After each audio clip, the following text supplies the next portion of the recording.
பூண்டு கஞ்சி சாதம் எப்படி செய்யலாம்னு பார்க்கலாம் வாங்க. ஒரு பாத்திரத்தில் 3/4 லிட்டர் போல் தண்ணி ஊற்றி 1 டீஸ்பூன் வெந்தயம் ஆட் பண்ணிக்கோங்க.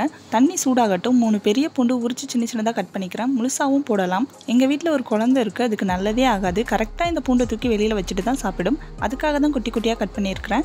என்ன அந்த குழந்தைக்கு ஒரு 32 வயசு ஆகுது. ஆமாங்க, நான் என்னுடைய ஹஸ்பண்டை தான் சொல்கிறேன். தண்ணி கொதிச்சதும் பூண்டு ஆட் பண்ணிக்கிறேன். 1 கப் பச்சரிசியை நல்லா கழுவிட்டு சேர்த்துக்கிறேன். மூடி போட்டு லோ ஃப்ளேம்லேயே வேக விடுங்க. அது வெந்து வரத்துக்குள்ளே 1 மூடி தேங்காயை பால் பிழிஞ்சு வச்சுக்கிறேன். இப்போது தண்ணி எல்லாம் ட்ரை ஆகி சாதம் நல்லா வெந்து வந்ததும் தேங்காய் பால் ஊற்றிக்கிறேன். தேவையான அளவு உப்பு சேர்த்து லோ ஃப்ளேம்லேயே நல்லா வேக விடுங்க. தேங்காய் பாலோட சாதம் சேர்ந்து நல்லா குழஞ்சி வெந்து வந்ததும் ஸ்டவ் ஆஃப் பண்ணிட்டா ஈஸி அண்ட் ஹெல்த்தியான பூண்டு கஞ்சி சாதம் ரெடி. இதை மாதிரி அடிக்கடி செஞ்சு சாப்பிடுங்க, ரொம்ப ஹெல்த்தியும் கூட. எங்கள் வீட்டு பெரிய குழந்தைக்கு மட்டும் ஜீனி.